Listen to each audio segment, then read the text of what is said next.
Jeff here at Deep Cycle Battery San Diego. Today we're going to remove and replace the EZGO RXV ignition switch, and it's going to be real simple. We're going to remove the four bolts that are right here. 1, 2, 3, and the fourth one's over there. We're going to use a T30 Torx, and we're just going to pop those guys out real simple like.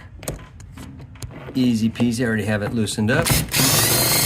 And then do that across. The Torx bolt's removed.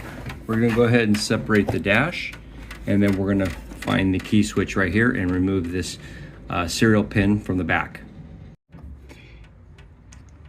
Lift the spring clip up, and you'll see it's connected on this little tab there, and then now you have the ignition switch ready to be pushed out. With a little bit of squeezing from the back, it's real simple. She comes right out. New one's ready to go in. I'm going to line this up so neutral is at 12 o'clock.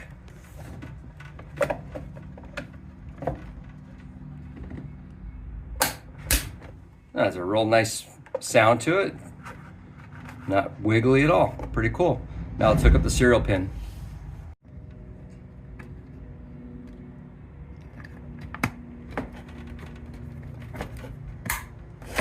Snap goes in, and let's replace the dash. Dash is all put back, and we're ready to reinstall the hardware. I hope you liked this video. Give us some feedback, and talk to you soon. Thanks for watching.